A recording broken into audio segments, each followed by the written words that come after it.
Hi everyone. तो आज हम लोग बात करेंगे एक्सरसाइज 3.1 में एनसीईआरटी क्लास 10th मैथमेटिक्स का 7 नंबर क्वेश्चन है। 3.1 का बोले तो लास्ट क्वेश्चन। इससे पहले हम लोग डिस्कस कर चुके हैं कि A1 A/A2 A1 A2 B1 B2 C1 C2 से रिलेटेड मैक्सिमम और आगे भी करेंगे जब तक कि ख़त्म नहीं हो जाता है। इसका यूज़ होते रहेगा और आपको हम याद दिलाते रहेंगे, ठीक है। तो पहले हम लोग उसको रिकॉल करते हैं, जितना हमको याद है वो हम कोशिश करते हैं कि आपको भी रहे ताकि एग्ज़ाम में काम आए। तो A1/A2 equal to B1/B2 equal to C1/C2 इसका जो सॉल्यूशन होगा आप खुद भी बोल सकते हैं, हम भी बोला देंगे। इसका यूनिक नहीं बोलेंगे, इनफाइनाइट सॉल्यूशन होगा। इसका ग्राफ कैसा बनेगा? समपाती ग्राफ बनेगा, यानी इंग्लिश में बोले तो कोइंसिडेंट, यानी एक लाइन के ऊपर चढ़ के दूसरा लाइन जाएगा, उसी को बोलता है कोइंसिडेंट इंग्लिश में। ये इंग्लिश भी जानना बहुत ज़रूरी है, क्योंकि इन फ्यूचर कहीं पढ़ने जाओगे या इंग्लिश मीडियम ज़्यादातर मैट्रिक के बाद इंग्लिश में ही ज़्यादातर वर्ड यूज़ करके लोग पढ़ाते हैं, तो आपको फ़ायदा होगा। नहीं तो बोलेगा कोइंसिडेंट किसको कहता है, आप जानते हो लेकिन उसको नहीं कर पाओगे ना। इसीलिए दोनों चीज़ सीखना, हम दोनों चीज़ को लेके चलेंगे। हम पूरा ट्राई करेंगे आपको दोनों चीज़ अच्छे से कराने का। और A1/A2 not equal to B1/B2 not equal to C1/C2 इसका हल होगा क्या? अद्वितीय सॉल्यूशन होगा, यानी एक हम लोग सॉल्यूशन निकाल सकते हैं, यानी इसको बोले तो यूनिक सॉल्यूशन। अद्वितीय को यूनिक बोलता है। और इसका जो ग्राफ बनेगा वो बनेगा आपका प्रतिच्छेदी, यानी एक दूसरे से को कट करेगा कहीं ना कहीं। अगला क्या है? A1/A2 equal to B1/B2 not equal to C1/C2 इसका ग्राफ जो बनेगा समांतर बनेगा और इसका सॉल्यूशन कोई सॉल्यूशन नहीं होगा। ये था हम लोग का कॉन्सेप्ट। हम लोग देखे थे कंसिस्टेंट इनकंसिस्टेंट, यानी संगत असंगत। आप याद कीजिए, ऐसे हम एक बार बोल देते। संगत में क्या आता था? अब दो चीज़ आपको बोलना है। संगत का एक तरह का दो टाइप संगत में क्या आता है? इनफाइनाइट आता है, और हिंदी में बोलते हैं संगत बोल रहे हैं ना, यानी अनंत सॉल्यूशन और यूनिक सॉल्यूशन। अब ग्राफ के माध्यम से बताएंगे तो यानी कोइंसिडेंट ग्राफ यानी समपाती ग्राफ और प्रतिच्छेदी ग्राफ आता है संगत पे। अब उसी का इंग्लिश में बोलेंगे कंसिस्टेंट में क्या आता है? यूनिक सॉल्यूशन और इनफाइनाइट सॉल्यूशन। यूनिक और इनफाइनाइट। यूनिक किसको कहता है? जिसका एक हल निकलेगा एक्स वाई। इनफाइनाइट जिसका अनंत सॉल्यूशन निकलेगा। इससे तो आप खुद समझ सकते हैं, फील करके। अगला क्या है? इनकंसिस्टेंट। ये तो कोई बार बार बोलने का। इनकंसिस्टेंट यानी जिसका कोई सॉल्यूशन नहीं निकलेगा, असंगत, है ना। नो सॉल्यूशन इंग्लिश में बोले तो, ठीक है। तब अब हम लोग करेंगे कि 7th नंबर क्वेश्चन दिख रहा होगा जैसा कि स्क्रीन में। समीकरण x - y + 1 और 3x + 2y - 12 = 0 का ग्राफ खींचिए। ग्राफ खींचिए बोलते x अक्ष और इन रेखाओं से बने त्रिभुज के शीर्ष के निर्देशांक ज्ञात कीजिए और त्रिभुजाकार पटल को छायांकित कीजिए। ये दिखाना है। तो एक बात यहाँ हमको लगता है आपको समझने में दिक्कत होगा कि एक्स अक्ष किसको कहता है? एक्स वाला लाइन जो होता है ना, उसको एक्स अक्ष बोलता है, ध्यान रखिएगा। यानी कि 7th नंबर क्वेश्चन है ना, यानी ये जो हम लोग फॉर एग्जांपल ये ऐसा रहता है, ये जो रहता है ना, ये इसको कहते हैं एक्स अक्ष। समझ में आ गया? ये एक्स अक्ष है, ये वाई अक्ष है, ये वाई अक्ष है, ठीक है। इतना समझ में आया एक्स अक्ष किसको कहता है। अब अगला समझिए क्या बोलता है। शीर्ष कहता, त्रिभुज के शीर्षों के निर्देशांक। शीर्ष किसको कहता है?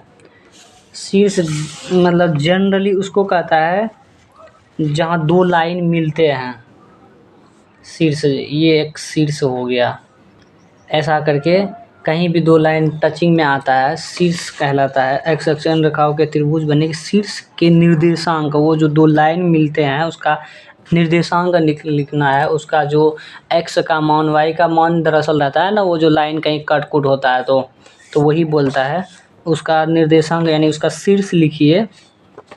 दूसरा, त्रिभुज के शीर्षों के निर्देशांक ज्ञात कीजिए और त्रिभुज पर समझ में आया ना। यानी जो लाइन कहीं भी कोई भी पॉइंट में मिलेगा वो उसका शीर्ष कहलाता है। यानी त्रिभुज में कितना शीर्ष होता है आप लोग सुनते होंगे, मतलब 8th 9th में टीचर बोलता होगा शीर्ष शीर्ष शीर्ष करके। शीर्ष त्रिभुज में 3 शीर्ष होता है, चतुर्भुज में 4 शीर्ष होता है।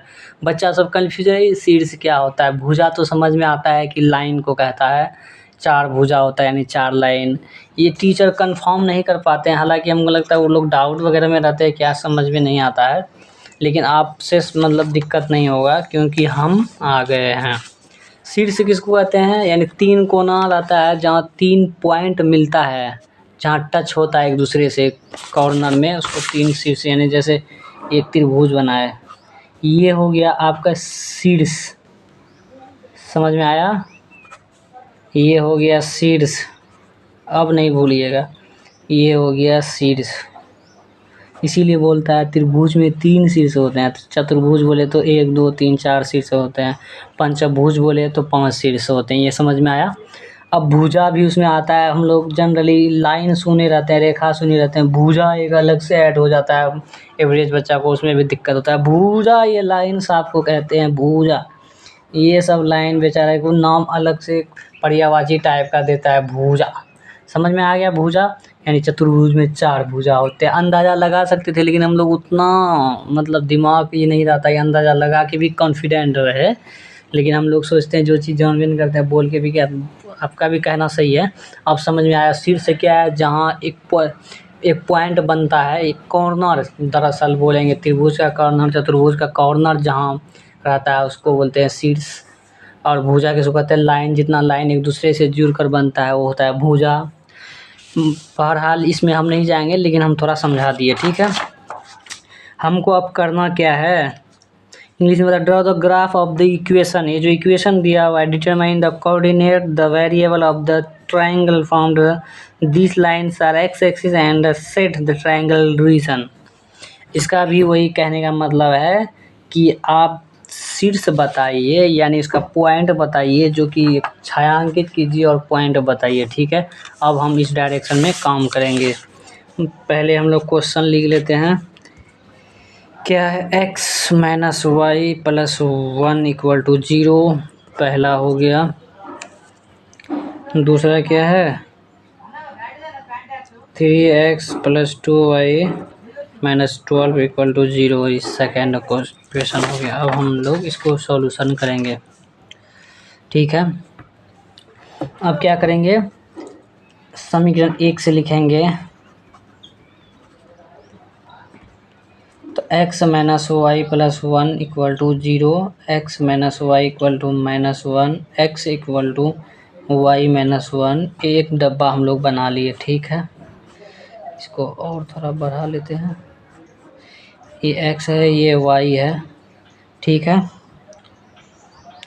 उसी तरह, क्योंकि फिर इधर उल्टा पलटा के बनाने में थोड़ा दिक्कत हो जाएगा, क्योंकि स्पेस रखते हैं बनाने के लिए। अगला क्या है, 3x प्लस 2y माइनस, दिखाई दे रहा है ना, माइनस 12 इक्वल टू 0। तो 3x इक्वल टू 12। अब ये देखिए प्लस में है, इसको कर देंगे माइनस 2y। ये हो गया, उधर जाके प्लस, ये प्लस था तो हो गया माइनस। थोड़ा शॉर्ट में करें। अब 12 को क्या करेंगे, 12 माइनस 2y। अब देखिए ये मल्टीप्लाई में इधर जाएगा, उधर क्या होगा, डिवाइड हो जाएगा, यानी इसके नीचे जाके घुस जाएगा। तो यहाँ से एक डब्बा हम लोग का तैयार हो गया, ठीक है। ये x है, ये y। आप लोग जब सॉल्व कीजिएगा तो पहले x का मान रखिएगा तो वो लिखिएगा, फिर सॉल्व कीजिए, थोड़ा लंबा जाएगा क्योंकि 5 नंबर में पूछता है एग्जाम में। ऐसे ऑब्जेक्टिव वगैरह में पूछेगा कॉन्सेप्ट बेस पे, तो आप आसानी से जवाब दे दीजिएगा, ठीक है। तो हम लोग अब क्या रखेंगे, इसमें कुछ भी रख देंगे चलेगा। y का मान 3 रखते हैं, तो x का मान कितना आएगा, 3 में से 1 जाएगा 2। अब क्या करते हैं, y का मान 4 रख देते हैं। एक्स का मान क्या हो जाएगा 3 हो जाएगा, एक डब्बा का काम फिनिश हो गया। ठीक है, अब हम लोग क्या करेंगे, वाई का मान थोड़ा होशियारी से कोशिश करेंगे पॉइंट में रखने का ज़रूरत ना पड़े।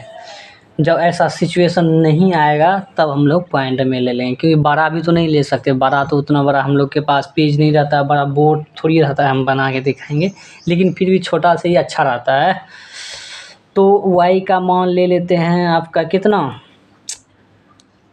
2 ले लेते हैं, तो क्या हो जाएगा 2 दूना 4। अब 12 में से 4 घटेगा तो कितना बचेगा, 8 बचेगा। इस 8 में 2 से डिवाइड करेंगे, 2 चके 8, यानी x का मान 4 आ जाएगा। ठीक है, बात यहाँ तक समझ में आया। अब देखिए y का मान अब ले लेते हैं 3। जब y का मान 3, अब उसको भूल जाइए, अब नया कैलकुलेशन फिर हो रहा है।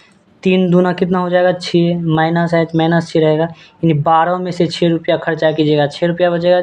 6 में फिर बटे 2 है, डिवाइड होगा, 2 आदमी में बांट देते हैं, तो 2 तिया 6, यानी x का मान 3 आ गया। समझ में आया? ये हो गया आपका एक ग्राफ के लिए रेडी हो गया आपका स्ट्रक्चर। अब क्या करेंगे, इसको बनाते हैं, नंबर लाइन बनाते हैं। ये है x एक्सिस, ये है y एक्सिस, ये है x डैश एक्सिस, ये है y डैश एक्सिस। ठीक है, ये है 0। कभी कभी पूछ देता है कि जो x y एक्सिस का मूल बिंदु का मान क्या होगा, वो 0 0 होता है। आप लोग याद रखिएगा, ये होता है 0 0। ऑब्जेक्टिव में अक्सर बिहार बोर्ड में खूब पूछता है, 0 0 होता है। मूल बिंदु का निर्देशांक क्या होता है, सेंटर पॉइंट का निर्देशांक क्या होता है, 0 0 आपको याद रखना होगा। अब लेते हैं 2 4 6, इधर भी लेते हैं 2 4 6, इधर निगेटिव होगा। अब इधर लेंगे 2 4 6, इधर लेंगे 2 4 6। ठीक है, अब क्या करेंगे, पहले वाला डब्बा को पहले फिलअप करते हैं। x का मान 2 है इधर, y का मान 3 है, ये इधर जाएगा इधर जाएगा, ऐसे y का मान 3 कुछ इधर आएगा इधर आएगा, इधर टकराएगा। ठीक है, अब ये इसका पॉइंट लिखते हैं। x का मान पहले लिखा था है, कुछ भी नहीं लिख देंगे, एक रूल होता है, x का पहले लिखा था, y का बाद में लिखा था। तो x का मान हम लोग लिखेंगे 2, y का 3। अब क्या करेंगे, x का मान 3 लिखेंगे, यानी देखेंगे x का मान 3 कुछ इधर आएगा, y का मान 4। फिर ये क्या करेगा, इधर इधर स्ट्रगल करके जाएगा। अब ये बेचारा इधर से आएगा, जहाँ टकराएगा वहीं पॉइंट बनाएंगे हम लोग। यहाँ टकरा गया, भले हम लोग का लाइन वाइन सीधा नहीं, लेकिन टकराया ना, तो x का मान 3 है, y का 4 है। अब क्या करेंगे, ये दोनों लाइन को मिला लेंगे। ऐसे मिला के भी हम लोग ग्राफ बना सकते हैं, लेकिन टकराएगा कहाँ क्या होगा नहीं होगा, इसलिए हम लोग थोड़ा क्या करते हैं, इधर बढ़ा दीजिए इधर बढ़ा दीजिए। ठीक है, लिख लीजिए क्या, x minus y plus 1 equal to 0। तैयार हो गया। अगला देखिए खेला, x का मान 4 और y का मान 2, यानी x का मान 4 है, y का मान 2। ये इधर से जाएगा, ये इधर से आएगा, कुछ इधर बाद बनेगा है ना, इधर बाद बनाते हैं 4 और 2। ठीक है, अब अगला x का मान 3, y का मान 3, बड़ी डेंजर है यार। ये इधर आएगा, ये इधर आएगा, और ये y का मान 3 है, इधर इधर इधर आ जाएगा, है कि नहीं, y का मान 3 है ना, हाँ 3 है। ठीक है, 3 3 लिख देते हैं। अब क्या करते हैं, ये दोनों पॉइंट को भी मिला लेते हैं। अब ये पॉइंट ऐसा जाएगा, ये ऐसा जाएगा, है कि नहीं, एक ट्रायंगल बन गया है ना। अब इस लाइन को आप लिख सकते हैं 3x plus 2y minus 12 equal to 0। अब क्या कहता है, इसको छायांकित करने बोल रहा था, देखते हैं। तो शेड यानी छाया जो है, छायांकित कर दीजिए, जो त्रिभुज बनता है छायांकित हम लोग ऐसे करेंगे, इस प्रोसेस से कर देते हैं। और क्या बोला था, एक बात याद आप भूल गए, इसका जो शीर्ष पॉइंट लिखने बोला था। अब क्या बोला था, त्रिभुज के शीर्षों के निर्देशांक ज्ञात कीजिए। कितना मजा, ये त्रिभुज का बात कितना साफ सुथरा बोल है। त्रिभुज का निर्देशांक ज्ञात कीजिए। त्रिभुज का निर्देशांक कहाँ लेते हैं, बीच में तो होगा नहीं, हालांकि यहाँ भी एक पॉइंट निकलता है। त्रिभुज का ये कॉर्नर बनेगा आपका, ये वाला पार्ट और ये वाला पार्ट, ये वाला पार्ट शीर्ष होता है, आपको बता दिए। तो क्या क्या है, ये वाला पार्ट है 1 तो -1 होगा, और y क्या होगा 0। अगला क्या होगा, ये वाला पार्ट क्या है, ये 4 कुछ होगा, सॉरी x का पहले देखेंगे तब ना यार, 3, और y का कितना होगा, ये इधर 3 जाएगा, यानी ये 4 के आसपास होगा। हम लोग क्योंकि ग्राफ में नहीं बनाए हैं तो इसीलिए अप्रोक्सीमेटली ले लेंगे, हालांकि जब पार्टिकुलर बनाएंगे तो ये 4 में कुछ आएगा। ठीक है, तो 3 4 हो गया। अब उसके बाद इधर कितना होगा, x का मान कितना है, 5 के आसपास होगा 5, और y का मान 0।